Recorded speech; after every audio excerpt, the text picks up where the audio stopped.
everybody? Welcome to another episode with the Hasty Train Maker here on Wild Rose Railway. So we are going to be here and we're going to be making up some trees, guys. Yes, we're going to be making trees. Let me grab my little display here. We are going to be going from some toothpicks and skewers and a little filter foam to Christmas trees or non-Christmas trees, depending on which you want to make. So, what you're going to need, guys, is a lot of this material is not expensive. A lot of this you're going to find around the house. You will need some spray paint. As you can see, I got my spray paint. That is Army Green. I've been seeing people over the last year and some using Army Green. So about 3 months ago, I went from a brown matting to a Army Green matting or paint, and I love it. I'll say I love the green better.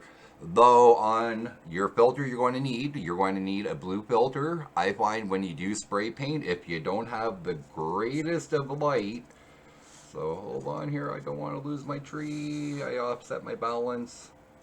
There we go.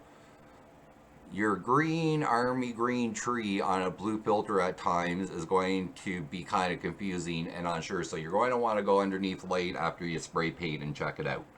So the brown, I find the brown when I got over the blue filter, it worked great. I could see everything right away. The green kind of throws me off. I kind of like it because if you're going for a blue spruce look, it kind of actually gives a nice blue spruce look. That's why I love the green. And when you flock it, you'll know, or when your paint dries, you will know if there's still blue on there or if it's green, especially under good light. So before we get on, what you're going to need is you're going to need blue filter material. This blue filter has no meshing in it. You'll see no wire mesh. You don't want the one that's wire mesh. This does come in green. This does come in the blue. As you can see, I got the blue.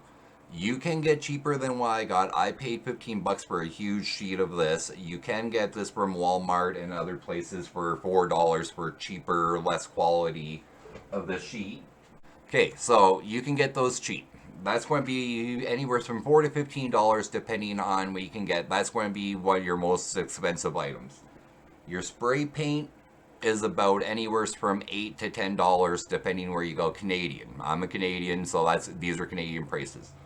You're going to need some Mod Podge for your snow, white glue for your snow, and baking soda for your snow mixture, which is right here, and you saw my frosted tree. You're going to need hairspray. This is going to be your matting. You can buy matting. You can go and get a spray can of matting, $7, $8, $10.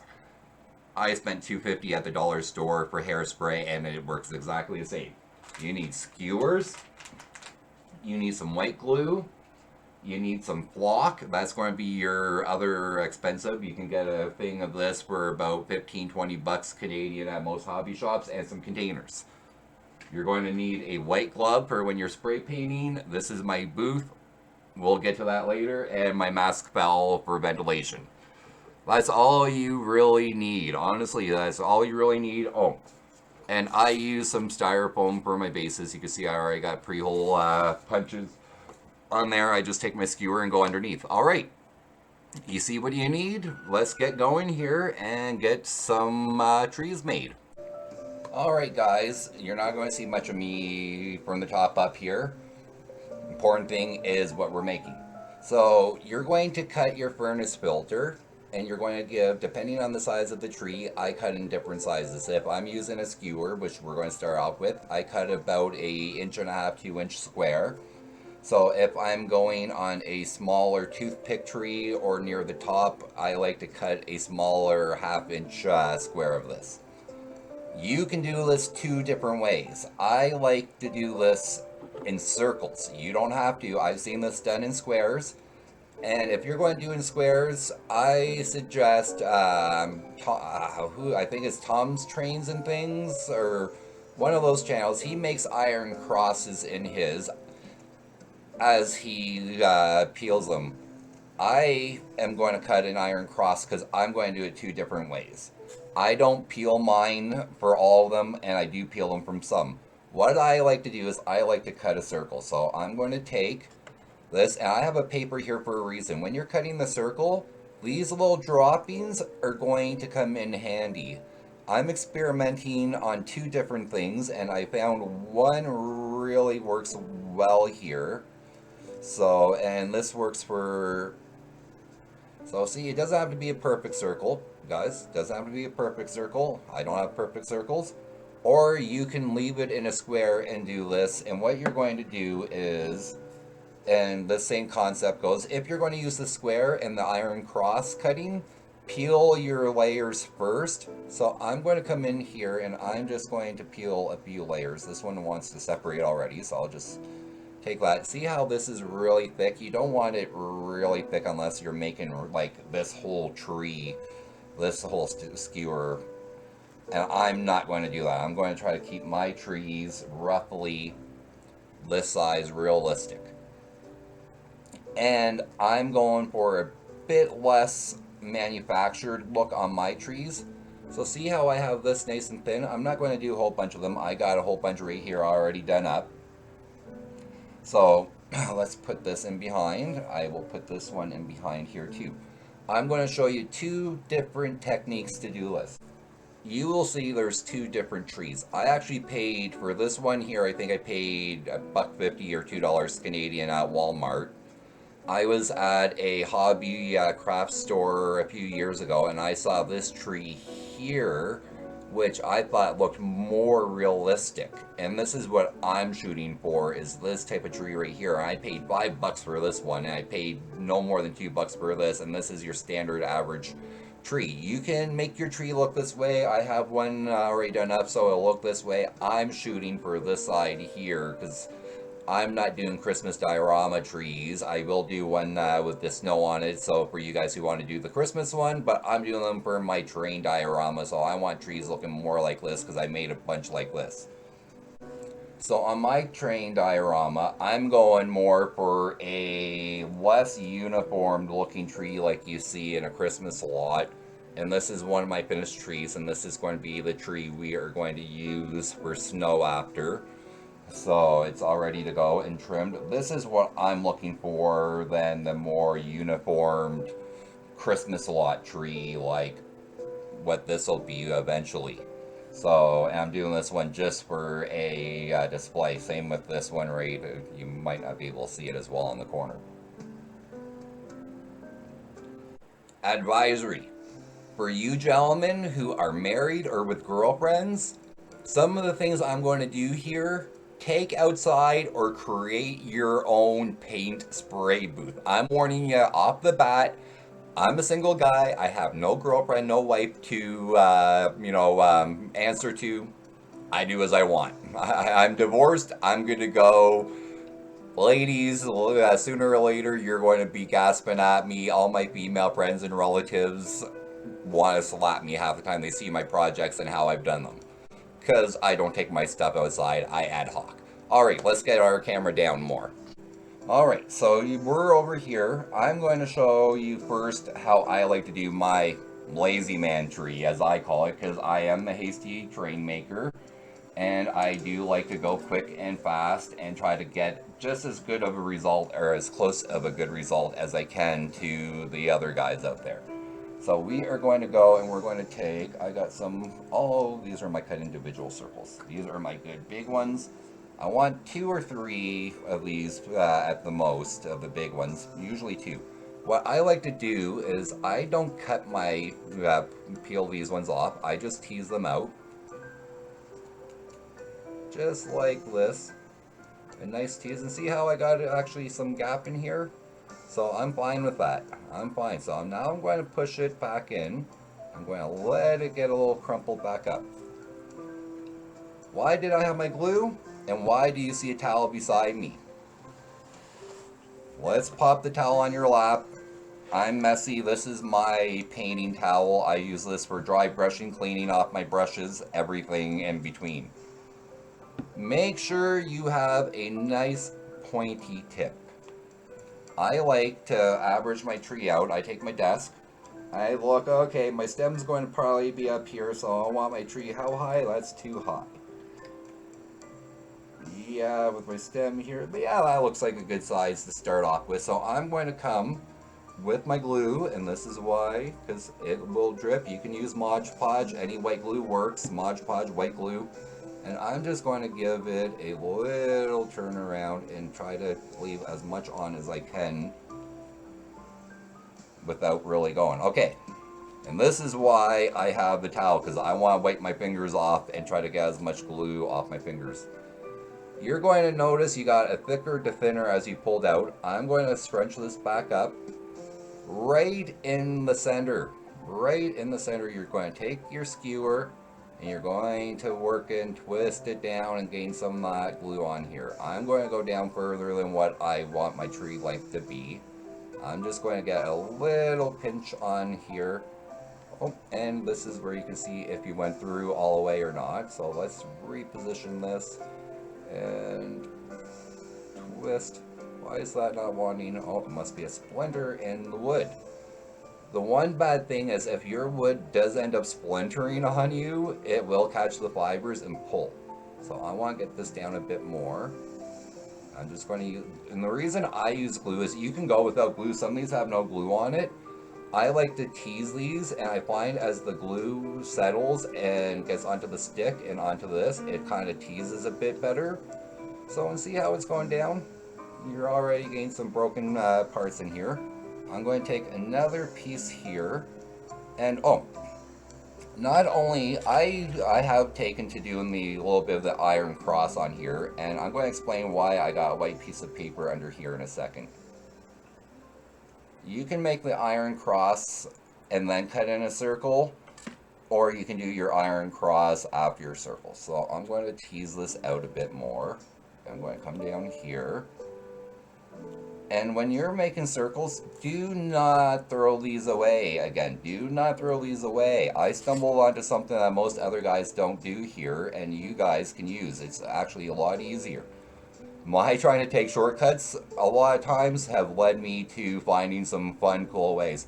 Don't be scared to push this down a bit, because as you go here, you're going to be pulling this and teasing it up. Pull and tease, pull and tease. That glue that was on here is getting nice and tacky now, so I can move this around a lot easier as it gets tackier. And yeah, it might be a little more time processing the discs, but I find you get cut up discs, or not cut up, pulled discs, teased discs. But I find you get an actually nicer tree this way, and you save a lot less time having to pull individual little pieces off like this and poke them through and then reshape them, because I don't have to do much shaping. I just have to kind of tease and pull. So, and the rest of these are all stuck together, and if I get a little gap here, give or take, this gets covered up with block. Okay, remember my small little cube I said? I've already cut my circle. I've got a whole collection of these I cut, so I keep these. I'm going to tease this up a bit, and these aren't hard to tease. And once again, squeeze down, center, push down a bit. If you don't find it's as tacky as it was, just add a little more glue. I find this has still got enough tackiness for me, so that's good. You see how I've got a tree that's now going from thicker into thinner, and we will come and trim and make this, more. All right, guys, I'm getting close to the top of my tree, so I'm going to snip a piece of this off, and you'll see in a second. And then I'm just going to take a little bit of this that's now the straight kind of longer corner, and I'm just going to stick that straight down center on as far as I can get and push. And this is going to be another level. Now when you're making your cuts and your circles, it gives you a triangle. Yes, it does. What better way to get a tip on a tree than having a triangle shape already? Voila! This is your first tree base done. This is how you get it. It's pretty good. It's looking pretty nice. Your next stage that you're going to have it coming along, and oh, I need to more stabilize. Your next stage coming along will be spray painting, and this is what you're going to somewhat get. This is my untrimmed. I haven't shaped this one yet, like I have on this one. Started to shape it. Okay, now we got that first tree done. We're going to come back here and we're going to take our skewer. I'm going to do the same thing I did with my other skewer. And you can do this with a popsicle stick too for different lengths of trees. And this is why I use a towel over me, not just to wipe my fingers, but to also catch any dripping glue. So Mod Podge white glue, the Mod Podge I get for some reason is runnier than this. It's horrible for tackiness. So, gentlemen, if you're using a cloth, I'm warning you, beware of your wife. Do not use any of her good claws. Okay, start with your thicker piece here. I'm going to pull it down and same technique. And I want my tree roughly, probably about this height in total. And don't worry about this glue here. This glue on the bottom, it's white, it dries clear. So it's going to dry very clear and get the color of spray paint. So you just do little small discs. So I like to usually take my finger underneath and hold and do a little bit of a push down and tease up a bit. Give a little separation. Don't worry if you're getting little strands on the side. We come back at another stage here and we address those and cut around and peel them off. So you get the idea of this. Let's go here and just quickly get this tree on the go here. When I get roughly halfway, usually I have 3 different sizes of these. So, and then I start just going by different sizes.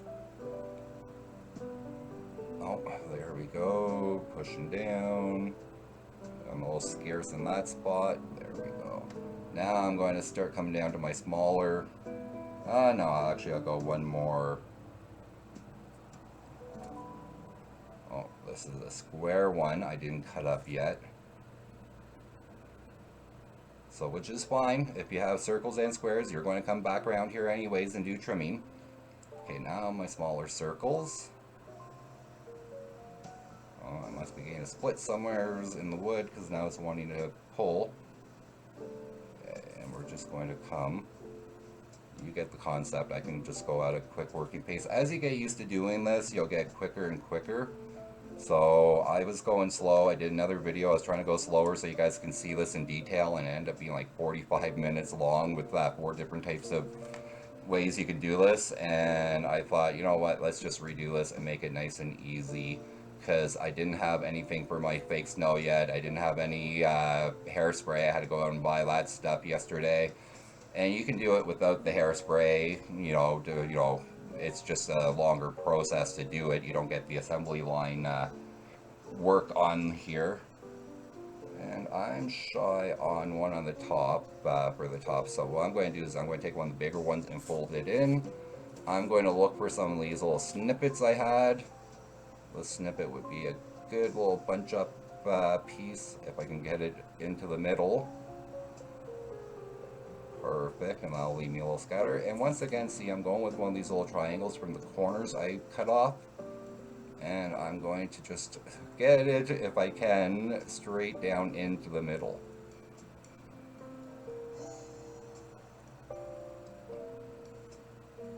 It'll work its way up a bit. And don't worry about these tips, they actually get covered with your block.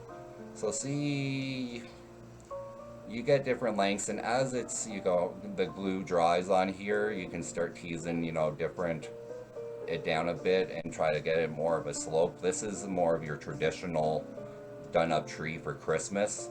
So there I go. And it's coming along nicely. Honestly, this is how they look when they first start out. So now you're going to go and set it in here.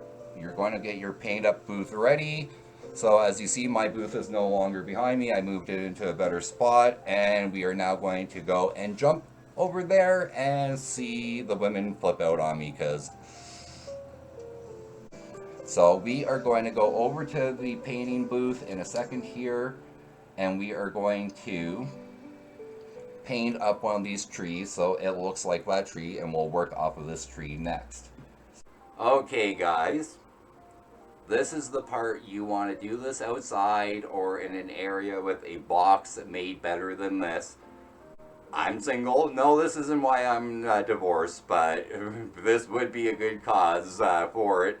So, gentlemen, do this outside in a good, well ventilated area. Make sure you're wearing a mask. I got some windows open just over there. So, yeah, ladies, I hope you forgive me for this. I take my paint. See, I have my gloves and my ventilation. Just going to lay the tree we made down. This is the tree we made. I hold my tree by the bottom. And I'm coming in my box, gentlemen, in the box if you're doing this. And I come from the bottom and I turn around and I come from the bottom on my first spray. I'm not worried about the top yet.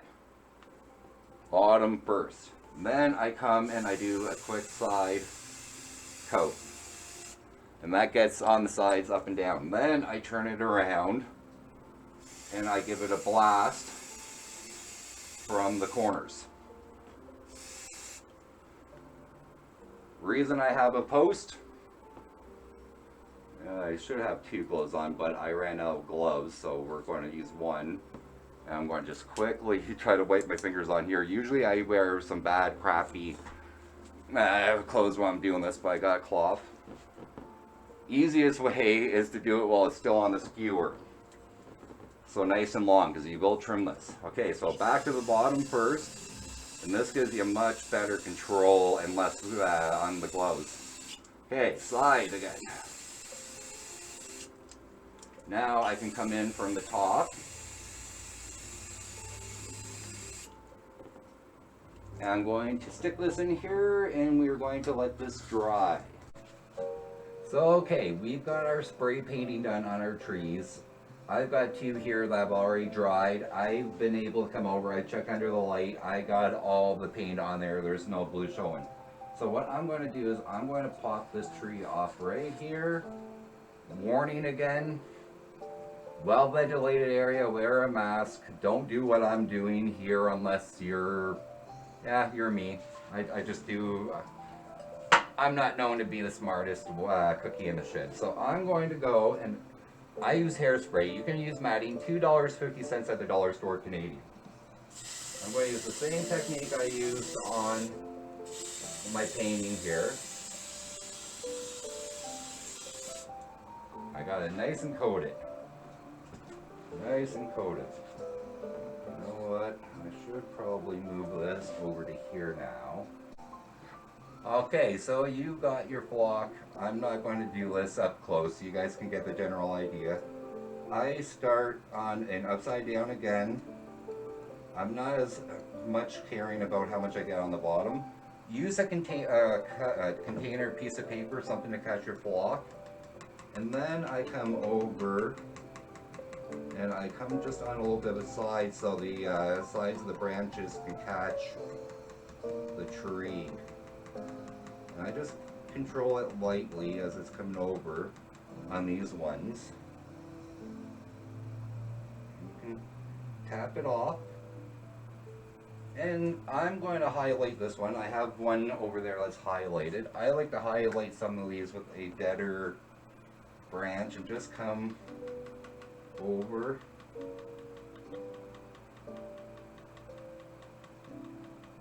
Lightly.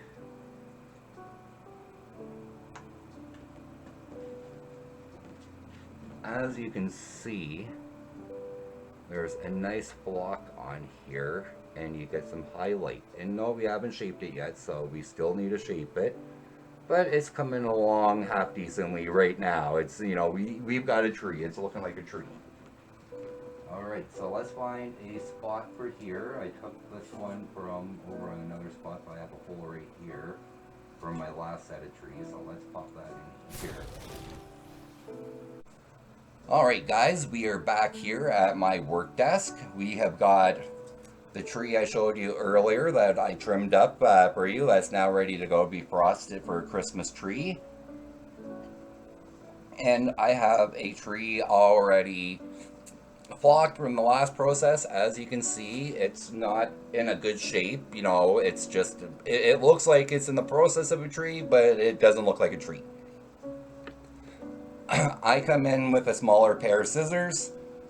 Oh yes, one of the reasons I use this piece of paper before I get going and cracking on here, as the train maker would say, or the train tutor, I collect the little fuzzies here, and I've got a container off site, so I'm going to just go off site. And I have it in a little bit of diluted orange paint, pumpkin orange paint, and what I do with those little loose fibers is I let them get coated in the paint, and then I let them dry out, and I just take my fingers and scatter them onto the paper again, and they make for awesome, awesome pine needles.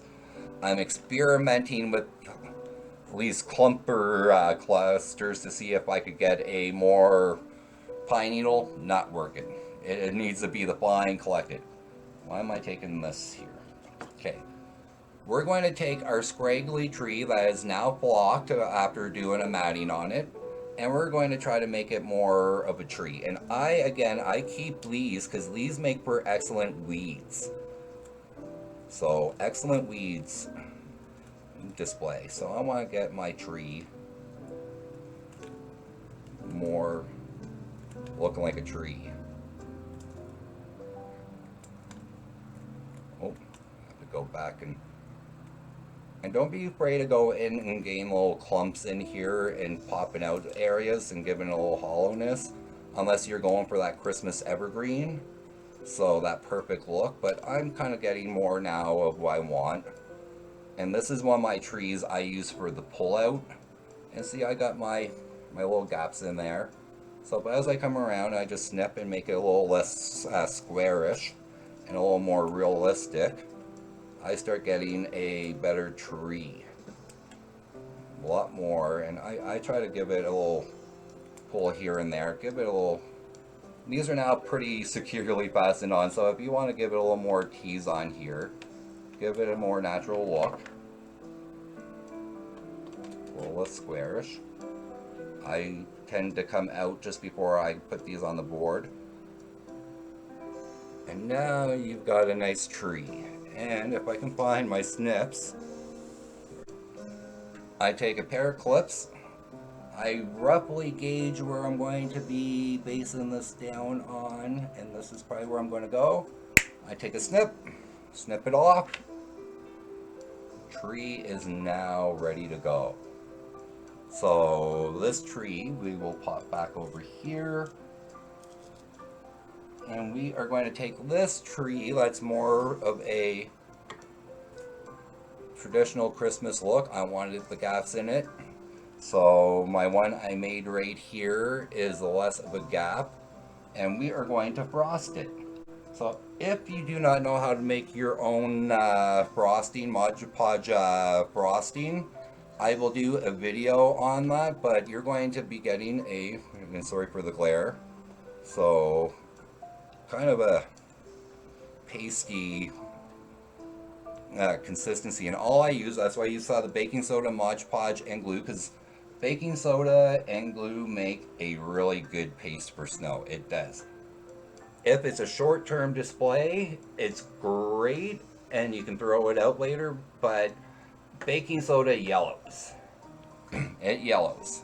So I'm going to take my tree scraps right here, and I can use some of this block that I pulled off. I will separate this in a bit from the scraps, and I will show you an example of the weeds. Okay, so I'm going to start with this tree right here. I take my Mod Podge glue and white paint. White paint keeps the yellow from yellowing, or the baking soda from yellowing. And I'm just going to take my brush, and I'm just going to come down, not up. Not up, don't come up. Come down. So snow falls down. You never ever see snow falling up. So I'm going to give 2 hints to get a cooler look on your tree for snow. Because all you're doing is you're right now following, anyone who knows how to dry brush, this is just, you're basically dry brushing with a bunch of goop on your brush. You're following the contours, and if this starts getting a little thicker than you want, just take a little bit of water and mix it down. But you see how I'm just taking my brush, I'm barely going over it. I'm just letting the brush and the modular, the snow effect take.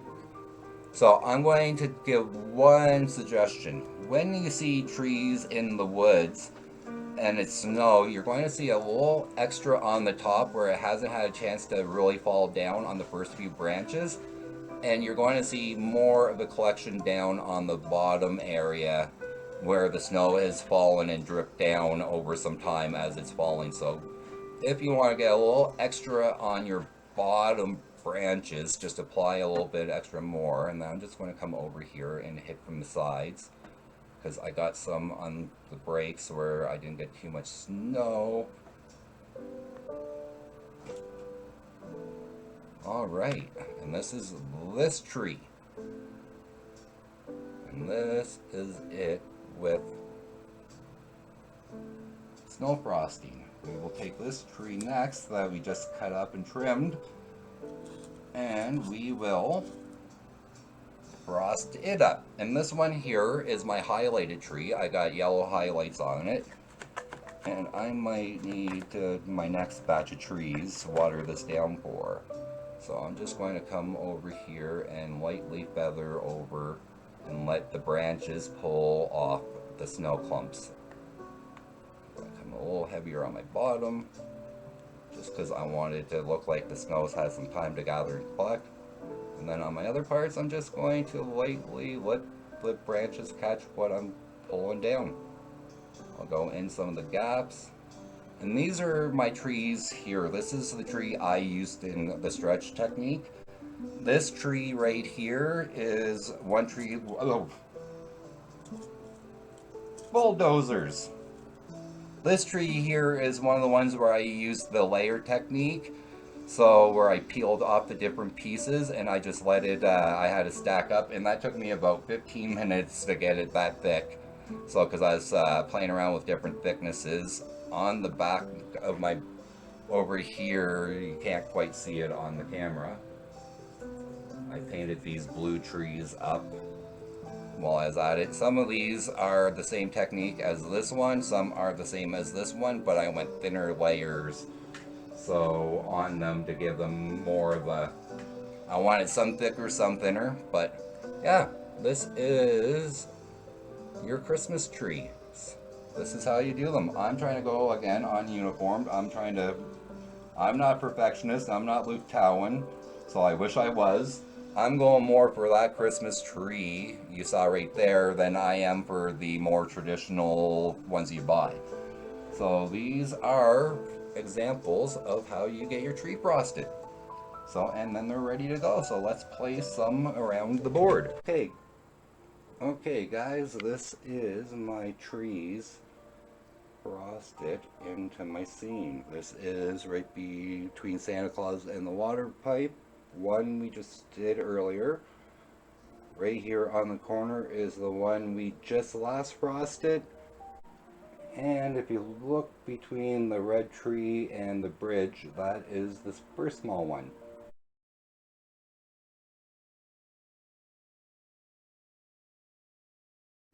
So alright guys, there you go. You got your Christmas trees. You got two different ways you can do the technique. So you can either layer them stack by stack by stack with your filter, or you can use a few pieces teased and pulled up to get the realistic look that you're looking for and carve away at it.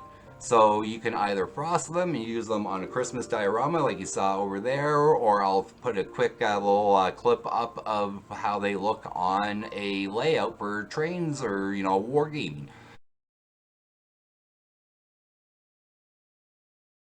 So if you guys like this video, ladies, please don't hang me for my shoddy techniques.